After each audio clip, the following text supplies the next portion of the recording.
You're here, which means that you've found spirit crumbs, leading you to your inner light worker. I will be sharing how these tiny little hints from the universe have led me to where I am today. I hope that by hearing my story and the stories of others, you'll pick up your own spirit crumbs along the way that will lead you to somewhere magical. Thanks for coming along for the journey. Let's see where it takes us. Hello, and welcome to another episode of Spirit Crumbs. I am your host, 𝗬𝗓𝘂𝘀𝘀𝘀, and I am an artist and a healing energy facilitator. Today's episode is going to be another forecast episode. This is going to be our Taurus season tarot hints. Last month was really fun doing the Aries season one, so I am going to do kind of a recap on that to see where that came up, all of the themes that we talked about. I also want to talk about something that has come to my attention again, which I think you'll find funny because this just shows that when we don't follow through or when we don't really get the hints the first time, they'll keep showing up in different ways. And something you've heard me say many times is that I need to leave myself more space and time to just create and to rest and do all the things that I know I need to do, those like North Node and Pisces things, allowing more flow and the word for the year for myself, harmony, allowing that back into my life, or I guess not back into my life, but creating that in my life. And following the patterns that I've talked about, I've said it out loud to the people who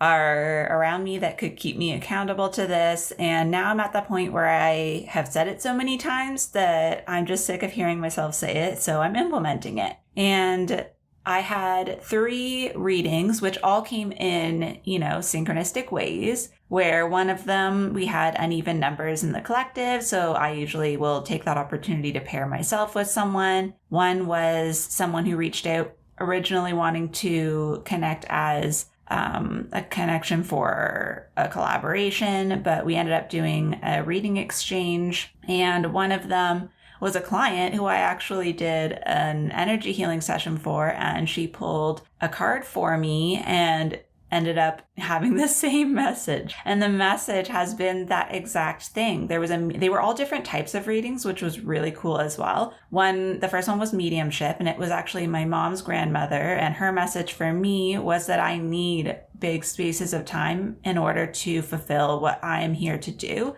and that I have to stop filling those times, which made me laugh because I'm like, okay, there is no doubt that our loved ones on the other side actually are like paying attention to our lives, because I have for the last few weeks been saying what I was going to do, which is leaving Thursdays open, but I've slowly snuck work back in there. This week, I think, is the first week that I haven't scheduled anything on a Thursday. So I know that message was very direct about my own habits. And then the second one was it was an intuitive reading with cards, and this person receives very specific information. Actually, it's Allison who did the Third Eye episode with me for my chakra series in the summer. And she could see that I needed at least an hour a day just to do nothing, just do something that wasn't activating my brain, like not even watching shows that are going to make me think a lot, like just totally checking out, which I know I always feel better when I give myself that time, especially at the end of the day. She also could see that I need more moments to meditate. And obviously, if you've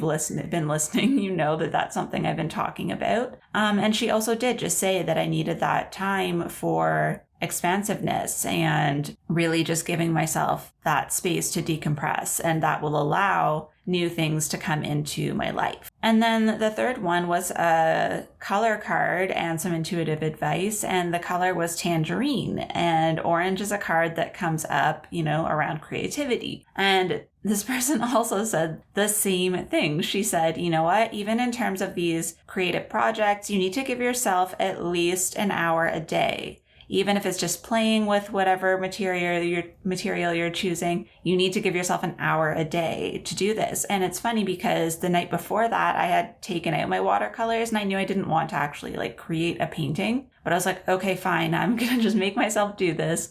And I just kind of dabbled and did some textures, played around. And it felt good to at least have taken them out and done something. And then what I had done also, which ties into last week's episode, in terms of like knowing our own habits and helping ourselves to break them. I know that if my laptop is in front of me and my phone is within reach, if I turn on a show to watch or, do my watercolors or whatever, I'm probably at some point going to, because my brain is so active, and this is what they were talking about with like me needing time to shut off my brain. When I get like an idea, I'll either like Google it or like go on to Canva, or like it just turns into work. But instead, what I did was I had a notebook, which is always beside me, but I moved my laptop onto my dining room table in the other room because I have a long HDMI cord that goes to my TV to watch stuff. So my laptop was not within reach, and my phone was charging in my office. And I just sat there. So when I got tired of watercolors, I literally just sat there and watched a show with no distractions. And then when I was over that, I was like, hey, I'm just going to go to bed. And like I mentioned last episode, I have things in bed,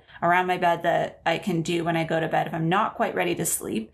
And I did a couple word searches, my eyes got heavy, and I went to sleep. Then I got up early that day before this last reading. And honestly, one of the other pushes I've had, which I talked about, is that I want to do more healing sessions. I want to do more art, obviously. And this healing session came through right when I was starting to think, I don't know, should I start talking about my healing sessions again? And this person was very new to my style of healing, had never had a completely distance session with energy healing. I had the most vivid pictures come to mind. I was able to receive messages for this person, and they validated what I had received. And they also shared their experience throughout the session, which lined up exactly with what I was receiving. It was just a beautiful, magical session that I think was meant to show me that I was ready to really put my energy back towards that side of my business. And what I need in order to do that is time and space. So that is where I'm at right now, and I'm actually very excited and motivated to have that time on a weekly basis. So here's hoping you'll hear about it, I'm sure, if I don't follow through. But in Aries season, I just wanted to review what our cards were. So the jumper card that just came up was the High Priestess for downloads, and I have to say, like, this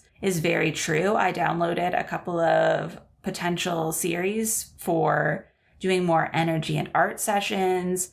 I had all kinds of information come to me. I had synchronicities and spirit crumbs like crazy, with people bringing up things that I was thinking about. And this is something I've told you guys about before, where like I was like, okay, I want to do these kinds of art sessions. And I had multiple people just like saying the same things over and over again that I had been thinking about. So that really did come through. And then with the Empress card, I did follow through. I did the session for the energy and art, and I started to really start prioritizing that work. Obviously, I have a bit more work to do in terms of moving forward with giving myself full permission to just spend time on that.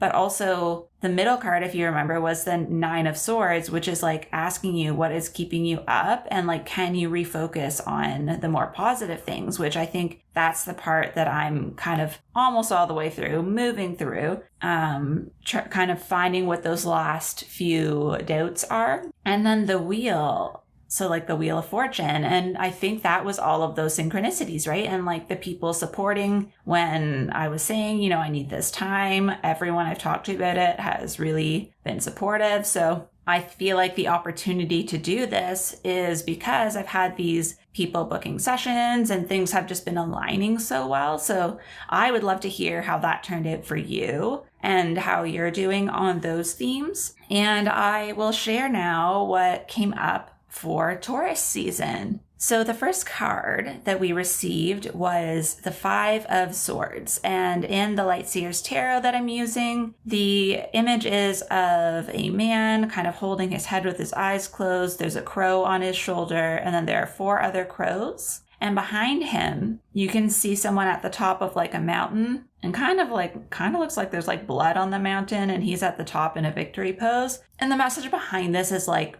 is it worth it to win if you're creating like destruction or taking others down to get there? But the other side of it that I feel a lot when I feel into this card is about like, where are you stopping yourself? It's back to that kind of theme of like, what is holding you back? And I think too, like, you may have had something that didn't work out as you had planned. And the fear of failure really is worse than actually doing the thing. And like, I just wanted to point out, I talked about this, I think, in another episode or at some point, how sometimes even when things don't work out exactly as planned, that's kind of a good thing. And for example, for the energy and art session, I had one person sign up, but it was someone that I'm very aligned with, and we had a great experience. It helped me to figure out how I want these sessions to go in the future. And I had so many people reaching out asking for the next one that I was like, okay, this was great. You gave me a time to really develop what I want to come through. I figured out what my favorite parts were from what I had planned. And, you know, even though I didn't have a group like I had planned, it was still a beautiful session and I wouldn't trade it. And so instead of letting that hold me back, it's actually motivated me to try just something different, to have a different energy behind the next one. So it's just kind of reminding you that even if you didn't, like even myself thinking about in Aries season, how I said I was going to have all this time and have all this creative space, but it doesn't mean I have to hold myself back. Maybe it was a fear of failure in a way, preventing me from leaving that time. But now I'm moving forward. So I don't have to hold on to that energy. I can just trust that I'm meant to move forward. And that leads to the next card, which is one of my favorites. It's the Eight of Wands. And this card for me also has like a chariot energy behind it, like this like fast movement. And it talks about how sometimes it feels like we're like fast forwarding, right? It feels like everything's aligning and we have this gut instinct that we just need to act on something right away and we need to trust it. So this for me feels like a continuation of like an Aries energy of initiating things as they come up. And it just kind of tells us that this happens when we get clear, when we have clarity. So I feel like for me, this is going to be after learning my lessons from Aries season and seeing where things maybe didn't go as planned. Now I have this window of opportunity, as they say in the description, that all of the things I'm now clear on can help me fast forward, because now I'm not going to get stuck in that sticky energy and keeping myself in that, like in that rut that maybe it feels like I've been in creatively. And I think if you can think about any situation that just hasn't been happening, even though your intention has been there, maybe think about where you could be clearer, because maybe it is showing up the way that you're saying it and you're just not seeing it because maybe it's shifted, like what you want has shifted, or maybe it's what you need that's showing up, not what you want. There's just like this energy where you have to figure out where you're at in your energy too. Like you don't want to ask for something that's going to be too much all at once, or try to push yourself into something that's too much all at once, because then you're going to burn out, right? So maybe for me, as much as I like to do, get things done, move forward, maybe I needed this slower ease into it because it's such a drastic change from what I'm used to. Like thinking about it, like when have I ever had a whole day that I let myself just do something for myself that wasn't like, you know, a weekend when I'm also doing chores or, you know, catching up on stuff and whatnot. And so if I were to just all of a sudden have all this space in my schedule without any taste of it ahead of time, I wouldn't do it, right? I would go back to my old patterns. But now that I had last month to kind of get a taste of it, I left myself little chunks here and there. I enjoyed it. I got lots of messages around what it would do for me to have this time. And now I'm ready. So now that I'm clear and I'm like, yes, okay, this is exactly what I need, I'll be able to move forward and know that it's for the highest good of all for me to be showing up feeling really fulfilled. And then the last card here for the end of our reading is the King of Cups. And this one I think is really beautiful because it talks about how when you're really self-aware and you are aware of your own emotional response to things, you are able to keep your composure even when something stressful comes up, something that might rock someone else. You're so at peace with yourself. Like the man is sitting cross-legged and he's got a singing bowl in front of him. And it's just this idea that when your inner emotional state is calm, it takes a lot more to get a reaction out of you. And so it's this message that leading with like kindness and love, but also kind of marrying logic and this energy so that you're still coming from a grounded place, but you're choosing that love and finding a response that respects others is more important than just pushing your point or just stating the facts. So it's kind of telling you that there is even because it's a king, so it's this like authority figure, but it's like even within those relationships, you can still choose how you treat people. So it also reminds you to stay out of situations that might be feeling emotionally manipulative and really just having compassion for anyone who's trying to sway you with their emotions. And just remember that you don't have to stand for that. You don't have to be responsible for other people's feelings. So this could be relating to the fact that like we're going from doubting ourselves into like this action where we're doing things for ourselves and moving forward.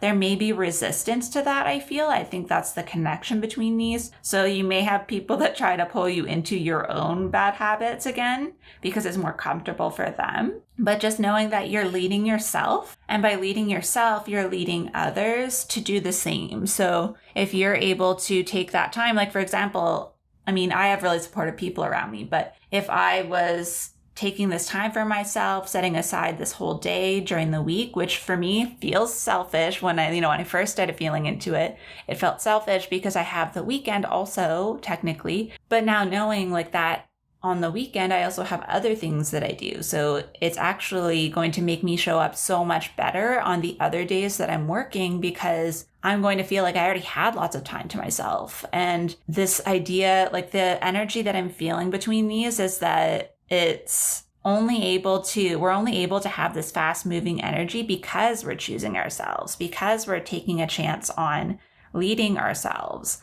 And it's this inner knowing that comes from having learned the lessons already. And then when we move through and we see how much better things turn out when we allow these opportunities and we follow our gut, like it said, if you remember for the Eight of Wands, it was like this energy of like really trusting when there's something you want to act on. And then this brings a sense of peace because we have stayed true to ourselves. We have really allowed that energy to manifest into our physical reality. And then when these things that maybe were causing that Five of Swords energy, that like confusion, that heaviness, when those things come up again, those things that test us and make us doubt ourselves and maybe try to push us into some bad habits, treating others poorly. Because if you remember, we started out with that energy where one of the possible shadow sides was that we're kind of like, the typical stepping on others to get where we need to go. That energy might now, not even exist. And sometimes it's the other way around where we're allowing people to step on us so that they get ahead. But in this case, it's kind of saying like the King of Cups now is so at peace with himself that he's able to see others with compassion. And so even if it's not a literal,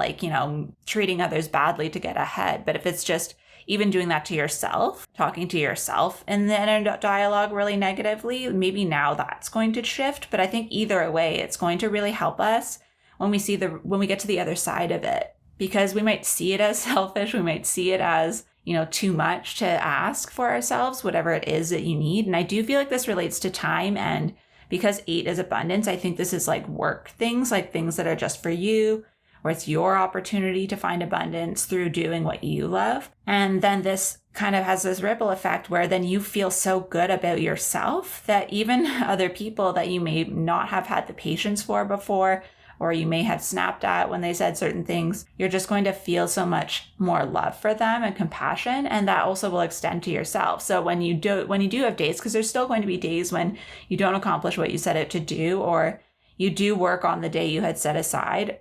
I mean, that I know is going to happen for me probably at some point. But the thing is just having that compassion to know, okay, well, logically, I needed to get this thing done, but I also know that next week is a new week, a new time to start over. So that's kind of the energy that I'm feeling for Taurus season. I do feel like it is going to feel a lot like the Aries energy we're expecting at certain points. And I think that's because of the eclipse that's on the 30th, which is at the end of this week. I do feel like the eclipse season is just going to give us that boost. And so because it's Taurus season that talks about finances as well, I think that's where like that 8 energy is coming in. Like, especially if you're doing something very like physical, I feel like that's going to be super amplified. So for me, I'm feeling really good about my art because that's a Taurus energy, with Venus being the ruler of Taurus. And I just feel like, I don't know, I just feel this energy of movement. So yes, we're going to slow down. We're going to learn our lessons. We're going to embody this King of Cups, really keeping ourselves grounded through anything that might come up because of this energy. But we're also going to know that we've learned our lessons, and we're not going to hold ourselves hostage because of things that maybe didn't work out so well in Aries season. So I would love to hear how this energy resonates with you, for what you think is going to come up for you in Taurus season, and also how Aries season felt for you. If you feel like this is resonating with you, I would just be curious to hear. And I hope to be able to share how this is turning up for me in the next few weeks. I'm hoping that I'll be able to report next week that I took Thursday to just do art. So fingers crossed, I will do my very, very best to do that. I also just wanted to say that I do have times available for my healing energy sessions, and I will very soon hopefully be adding prints to those sessions as an option. If you have any questions, or if you'd like to chat about any of my offerings, please feel free to reach out. And with that, have a wonderful week, a wonderful new moon eclipse, and I will see you next time. Thank you so much for joining me on another episode of Spirit Crumbs. You can find me on Instagram for this podcast at Spirit Crumbs, or you can also find me at Concrete and Crystals for my own spiritual offerings and more tidbits about my own journey. Thank you for listening, and we'll see you in the next episode.